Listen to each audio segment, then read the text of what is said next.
Varieties রকমের মাছ আছে। দাদা পমফ্রেট কি কি দাম আছে একটু বলে দেবে? ওটা দেখছো? আচ্ছা, ওটা 600 করে। আর এই ছোটটা?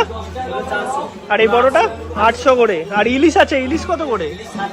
মা দুর্গা রান্নার দোকান। দিদি একটু দামগুলো বলে দেবে কি কি রান্না করতে কত নাও? এইখানে ভাতও আমরা আর কি ঢেলে নিয়েছি। এবার দেখো 70 টাকা যে চালটা নিতাম, এই চালটা নিলাম। আমি তো চাল দিকে বুঝতেও পারছি না। গুড মর্নিং সবাইকে, আরো একটা নতুন ব্লগে সবাইকে ওয়েলকাম। এখন আছি দীঘাতে। আর দীঘা আসার কারণ তোমরা অনেকেই জানো যে দীঘাতে প্রথমবারের জন্য অনুষ্ঠিত হলো রথযাত্রা। আর এই পুরো রথযাত্রার ভিডিও আমার ট্রাভেল চ্যানেল জার্নি উইথ বিজিতে আপলোড আছে।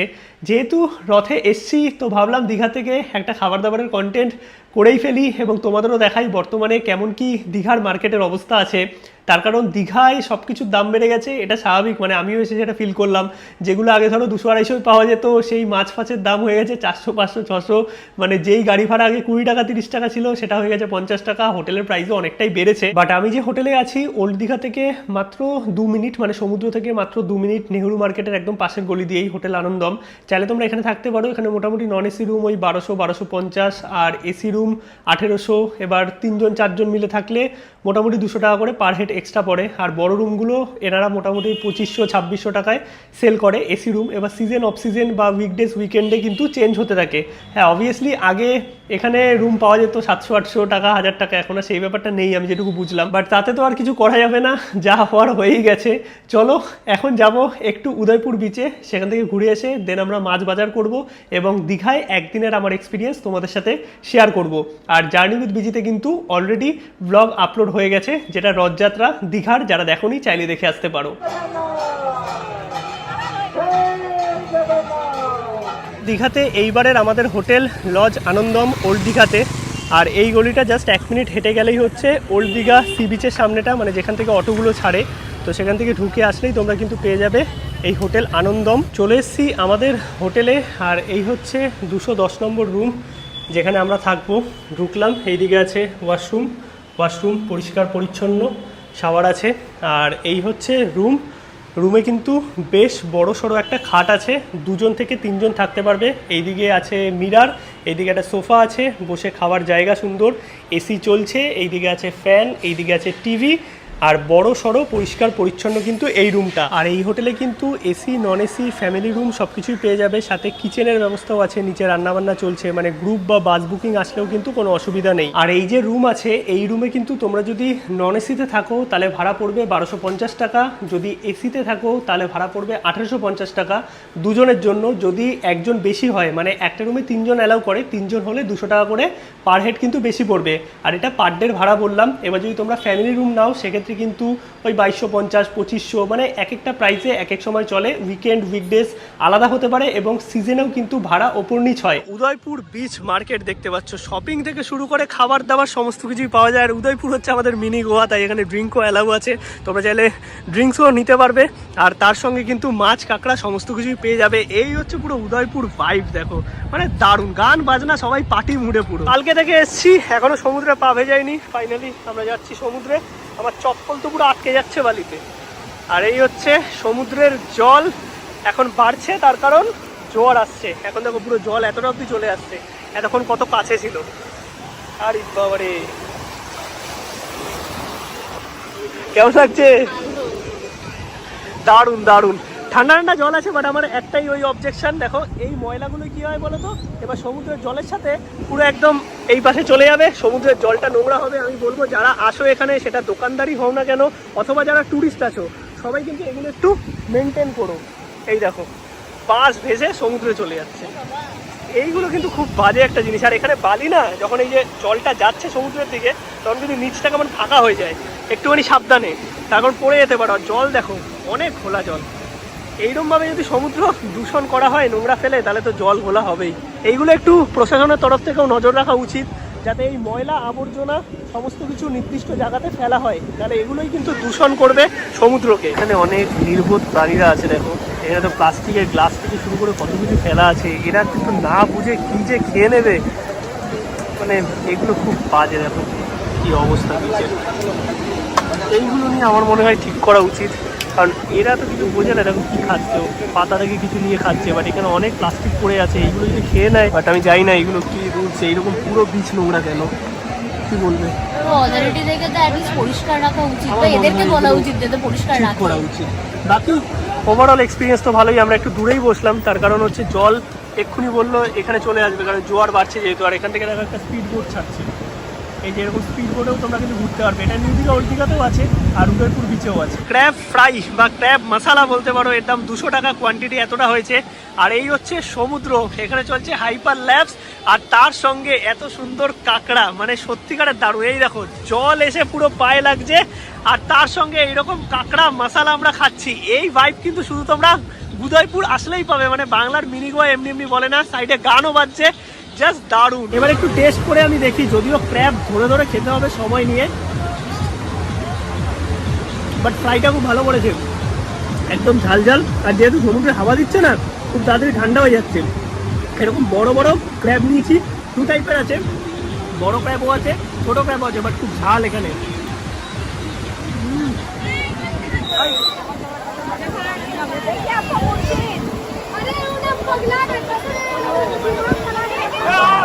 মোটামুটি দুপুরে আমরা ঘোরাঘুরি করলাম, অনেক জায়গায় গেছিলাম, মানে দীঘার আশেপাশে ঘোরার জায়গাগুলো, সেগুলো তোমাদের আমি দেখিয়েছি জার্নি উইথ বিজিতে। এখন মোটামুটি বাজে সন্ধ্যে 6:30 7টা। এখন যাবো বাজারে, কারণ বাজার করলে মোটামুটি ওই 6:30 নাগাদ, 7টার মধ্যে সবটা বসে যায়। তারপরে মাছ কিনবো, মাছ কিনে রান্না করতে দেবো, সেই ডিটেলস তোমাদের দেখাচ্ছি। আমি আগের বার যখন ভিডিও করেছিলাম নিউ দীঘাতে করেছিলাম, এবার করবো ওল্ড দীঘাতে, তার কারণ ওল্ড দীঘাতেও কিন্তু প্রচুর মাছের বাজার আছে, তার সঙ্গে রান্না করারও ব্যবস্থা আছে। আমরা চলে আসলাম মাছ বাজারে, এটা হচ্ছে ওল্ড দীঘার নেহেরু মার্কেট। ওল্ড দীঘাতেও বাজার আছে, নিউ দীঘাতেও বাজার আছে। আর এই দেখো ভর্তি রান্না করানোর দোকান, আর মাছ বাজারটা হচ্ছে পেছন দিকে। আসছি দাঁড়াও, এই দিক থেকেই মনে কথা বলে গেলাম। আর আমি দাম টাম জেনে গেছি, সেগুলো তোমাদের আর কি বলে দেবো। এই দেখো লাইন দিয়ে সব দোকান আছে রান্না করার। আর এইদিকে দেখো মাটনের দোকান আছে, চাইলে মাটন কিনতে পারবে। চিকেনের দোকান আছে এই সাইডে, এই যে চিকেন, আর তার সঙ্গে প্রচুর মাছ বাজার, মানে প্রচুর ধরনের মাছ আর কি, দীঘাতে যেরকমটা হয়ে থাকে বেসিক্যালি। এই দেখো ভ্যারাইটিস রকমের মাছ আছে। দাদা পমফ্রেট কি কি দাম আছে একটু বলে দেবে? ওটা 150? আচ্ছা, ওটা 600 করে। আর এই ছোটটা? আর এই বড়টা 800 করে। আর ইলিশ আছে, ইলিশ কত করে? আর কাঁকড়া? কাঁকড়া 400 করে। তো দাম মোটামুটি এইরকম আছে। আর ভ্যারাইটিস রকমের মাছ বসে, কিন্তু প্রচুর কিন্তু মাছের ভ্যারাইটি আছে। এইদিকে চিংড়িও আছে দেখতে পাচ্ছি, বেশ বড় বড় সাইজের চিংড়ি। চিংড়ি কত করে গো? 750 করে। এখানেও আছে। আর একটু সামনের দিকে যাই, দেখি আর কি কি আছে, তোমাদের একটু দেখিয়ে দিচ্ছি। এদিকে তো বড় বড় কাতলা আছে দেখতে পাচ্ছি, রুই আছে, মানে ভ্যারাইটি কিন্তু প্রচুর মাছের। এইদিকেও পমফ্রেট আছে।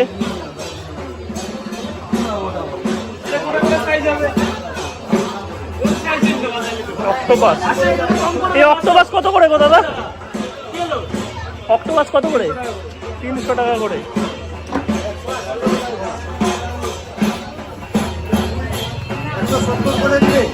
ভোলা মাছ। এই ছোট চিংড়ি কত করে গো? 250 টাকা।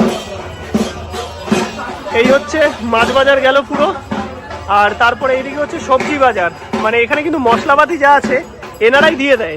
আর যদি তোমরা কিছু আলাদা করে সবজি করতে চাও তাহলে তোমাদের নিতে হবে। আর যদি মাংসের সাথে আলু দিতে চাও তাহলে কিন্তু আলুটা নিতে হবে। আর এদিকে মন্দির আছে, মা কালীর মন্দির। এইদিকে দেখো মুদি মশলার দোকান আছে, চাল নিতে পারবে। আর এইদিকে হচ্ছে চিকেন সেন্টার। নিলাম আমরা চিকেন। এখানে দেশি ব্রয়লার দু রকমই আছে। এই হচ্ছে প্রাইস দেখতে পাচ্ছ, দেশি হচ্ছে 250, ব্রয়লার 300 টাকা কাটা। তো অল্প করেও নিতে পারবে, আমরা 300 গ্রাম নিলাম এখান থেকে। এই সাইডেও একটা দোকান আছে। এইটা হচ্ছে সব পাইকারি মার্কেট, এইখান থেকে তোমরা কিন্তু ওই কাঁচা মাল কিনতে পারবে, মানে সবজি আছে। এখান থেকে আমরা আলু নিলাম, কারণ মাংসে আর কি আলু দেবো। আর এইদিকে মন্দিরে পুজো হচ্ছে, এই সাইডে পুরোটাই কাঁচামাল মার্কেট আছে, ওইদিকে ফলের মার্কেট আছে। আর তোমরা যদি একদম সামনের দিকে চলে যাও সেদিকে মাছ বাজার। এইটা হচ্ছে চালের প্রাইস সব, এখান থেকে আমরা 250 চাল নিয়ে নিলাম। আর এইখান থেকে তোমরা যখন মাছ কিনবে, মাছ কিন্তু কাটিয়ে নেবে। এইখানে দেখো দিদিরা আছে, এদের কাছে কিন্তু তোমরা মাছ কাটিয়ে নেবে, তারপরে রান্না করতে দেবে, কারণ ওনারা কিন্তু কেটে দেবে না মাছ। মা দুর্গা রান্নার দোকান। দিদি একটু দামগুলো বলে দেবে, কি কি রান্না করতে কত নাও? পোলট্রি মুরগি 1 কেজি হলে 100 টাকা, খাসি আর দেশি মুরগি হলে 150 টাকা 1 কেজি বানালে। আচ্ছা, আর মাছ যে কোনো মাছ বানালে 1 কেজি 100 টাকা, মানে সেটা যে কোনো মাছের ক্ষেত্রে। আর কাঁকড়া যদি কেউ নেয় 100 টাকা। সেটা কি কষা করে রান্না করে দাও তো? আর যদি কেউ মাছ ভাজা নিতে চায় 1 কেজি মাছ ভাজা 80 টাকা। 80 টাকা। আর কম করেও তো করতে পারে কেউ চাইলে, 500 বা 250। আচ্ছা, তো এই হচ্ছে মোটামুটি দাম আছে। বাকি আমরা চিকেন আর পমফ্রেট দিলাম দাদার কাছে। আর যদি তোমরা আর কি মাংস নাও তাহলে কিন্তু আলু টমেটো কিনে দিতে হবে, আর মাছ কাটিয়ে নিয়ে আসলাম তোমাদের দেখালাম। বাকি চলো রান্নাটা করে নিই। আর দিদিদের কাছেই ফয়েল পেপার আছে, তোমরা যদি ফয়েল পেপারে নাও তাহলে 5 টাকা করে দিদিরা প্যাক করে দিয়ে দেবে। আর যদি কন্টেনার নিতে হয় তাহলে এই দেখো অপোজিটেই দোকান আছে, এদের থেকে কন্টেনার তোমরা কিনে নিতে পারো। দেন দিদিদের দিলে এটা কিন্তু পুরোটা অ্যারেঞ্জমেন্ট করে দেবে। আর রাত 10টা অবধি খোলা থাকে। সকালে কটায় খোলে? 8টা থেকে, মানে দুপুরেও রান্না করতে দিতে পারো, চাইলে রাতেও। আর চালও আমরা কিনে দিলাম। আর ভাতের দামটা একটু বলে দাও। 1 কেজি চাল 50 টাকা, 500 বানালে 40 টাকা। খাবার দাবার তো নিয়ে আমরা চলে এসেছি। আর এবার তোমাদের একটু হিসাবটা বলে দিই, মানে আমাদের কত টোটাল আর কি খরচা হলো দুজনের। 150 টাকা হচ্ছে আমাদের পমফ্রেট মাছ দুটো আর কি এনেছি আমরা। মোটামুটি কত গ্রাম ছিল? 250 মতো ছিল। আর 300 মতো আমরা হচ্ছে চিকেন নিয়েছি, 80 টাকা হয়েছে। আর 18 টাকা হচ্ছে আলু আর টমেটো নিয়ে, কারণ চিকেনে আলু আর টমেটো ইউজ করা হয়েছে, সেগুলো তোমাদের কিনে দিতে হবে। 17 টাকা হচ্ছে চাল, আমরা 70 টাকা কেজি চাল নিয়েছি, 250 গ্রাম মতো ছিল। আর তারপরে 10 টাকা মাছ কাটতে নিয়েছে, আর পুরোটা রান্না করতে নিয়েছে 160 টাকা। মানে 160 টাকার মধ্যে কিন্তু এই ফয়েল পেপার 5 টাকা করে সেটা ইনক্লুডেড, মানে 60 টাকা মাছ, 60 টাকা চিকেন, আর তার সঙ্গে ভাত হচ্ছে 30 টাকা। এরপরে 6 টাকা হচ্ছে আমাদের ওই প্লেট কিনেছি, এইগুলো 2 টাকা 2 টাকা, আর এই বাটি নিয়েছি 1 টাকা করে। তো টোটাল আমাদের 441 টাকা লেগেছে, যেটাতে আমরা কিন্তু এই খাবার কোয়ান্টিটি পেয়েছি। এবার তোমাদের দেখাবো। আর আমি বলবো যে তোমরা যদি গ্রুপে আসো অনেকে, তখন তোমাদের অনেকটাই লাভ হবে। আর যদি তোমরা এইভাবে মানে 2 জন বা 3 জন থাকো, তাহলে কিন্তু কোয়ান্টিটিতে ভালো খেতে পারবে। কিন্তু ওই ডাল সবজি এগুলো থাকবে না থালির মতো, যেগুলো হয়তো তোমরা বাইরে 70 টাকা 100 টাকায় থালি পেয়ে যেতে, সেই ব্যাপারটা নয়। কিন্তু যেটুকু পাবে তৃপ্তি করে খাবে এবং সলিড খাবার। এ কি তেল পড়ছে কেন? হেভি কষিয়ে রান্না করেছে। আর আমরা যে খাবার দাবার গুলো এনেছিলাম সব এই যে এইখানে, এটার মধ্যে মাছ, এটা চিকেন, আর এটার মধ্যে ভাত, আলু দিয়েছে, আলুও পড়ছে। এই আস্তে আস্তে পড়ে না যায়। আর একটা কথা বলবো, হোটেলে যখন খাবার দাবার খাবে, যেই হোটেলে অ্যালাউ করে, আমাদের হোটেলে অ্যালাউ আছে, তো সেখানে কিন্তু এরকম টেবিল আলাদা করে দেওয়া থাকে, সেখানেই বসে খাবে, বিছনার ওপর কিন্তু কেউ খাবে না। আচ্ছা, এই হচ্ছে আমরা ঝোল বলেছিলাম, এটা বেশি ঝোল করে ফেলেছে। এইখানে ভাতও আমরা আর কি ঢেলে নিয়েছি। এবার দেখো 70 টাকা যে চালটা নিতাম, এই চালটা নিলাম। আমি তো চাল দিকে বুঝতেও পারছি না, চালটা তো সরু সরু ছিল। আর মাছটা কই? পমফ্রেট মাছের, আরে ভাই তেল পড়িস না ভাই। আচ্ছা, পমফ্রেটের ঝাল, তেল প্রচুর খায় মনে হয়। এবার একটু খেয়ে দেখা যাক। এই তো আমরা এনেছিলাম পমফ্রেট মাছ 2 পিস, এইরকম কষা করে দিয়েছে, আর রসিয়ে কষিয়ে রান্না করেছে বোঝা যাচ্ছে, কিন্তু একটু তেলটা বেশি দিয়েছে। একটুখানি পমফ্রেট মাছের ঝোল দিয়ে খেয়ে দেখি। রান্না ভালো করেছে। আর মাছগুলো তো একদম টাটকা, মানে নিজের হাতে কিনে আনবে। এই দিক থেকে একদিক থেকে ভালো যে তোমরা কি ফ্রেশ জিনিসটা পাবে। মাছটা সলিড খেতে দারুণ। আর এই ঝাল ঝোল করেই রান্না করেছে আর কি, মানে ঝাল ঝাল করে যাকে বলে, খেতে ভালো লাগছে। আর চিকেনটা তোমাদের দেখাই। এই হচ্ছে চিকেন। চিকেন আমরা 300 গ্রাম নিয়েছিলাম, সাথে আলু আছে, এইরকম ঝোল বানিয়ে দিয়েছে। চিকেনটা পাতলার মধ্যে ভালো করেছে, বাট এই ঝোলটা যদি আমি এখন ঢালতে যাই অবস্থা খারাপ হয়ে যাবে। এই তেলগুলোকে আগে ছাকতে হবে, মানে ফেলতে হবে, তারপরে নিচে ঝোলটা খাবো। ওভারঅল যদি বলতে হয় রান্নাটা খুব সুন্দর হয়েছে। আর এই যে আলু দেখি নরম হয়েছে। হ্যাঁ, আলুও নরম হয়েছে, কারণ মাংসের সাথে যদি একটু আলু না থাকে না তাহলে ঠিক জমে না। একটুখানি আলুটা দিয়ে মাখলাম, মেখে একটু টেস্ট করে দেখি। একটা জিনিস বলতেই হবে, সব কিছুর ভালো দিক খারাপ দিক আছে। তোমরা যদি থালি না হয়তো অনেক কমে হয়ে যেতে পারতো, কিন্তু তোমরা তৃপ্তি করে সেই রান্নাটা পেতে না। কারণ হোটেলের খাবার আর রান্না করিয়ে খাওয়ার মজাটাই আলাদা। কারণ এটা পুরো একদম বাড়িতে যেরকম আমরা ঘরোয়া রসিয়ে কষিয়ে রান্না করি সেই টাইপের। না, খাবারটা লিটারালি ভালো করেছে। রান্না বান্না সত্যিই দারুণ। এরকম অনেক হোটেল পেয়ে যাবে, তোমরা নিজেদের ইচ্ছা মতো দরদাম করে নিয়ে, মানে রেট মোটামুটি একই থাকে, বুঝে খেতে পারো। আর আমরা যেই দোকান থেকে গেলাম তোমাদের দেখিয়েছি, চাইলে ওখানেও তোমরা অর্ডার দিতে পারো। অলরাইট, তো খাওয়া দাওয়া আমাদের কমপ্লিট। আর আজকের এই টোটাল ব্লগ তোমাদের কেমন লাগলো অবশ্যই কিন্তু কমেন্টে জানাও। ভিডিওটা ভালো লাগলে একটা লাইক করো, শেয়ার করো, চ্যানেলটা সাবস্ক্রাইব করো। দেখা হচ্ছে নতুন ব্লগে খুব তাড়াতাড়ি। হ্যাঁ, কলকাতা ব্যাক করে কিছু কলকাতার ব্লগই আসবে। চলো, গুড নাইট সবাইকে ফ্রম দীঘা।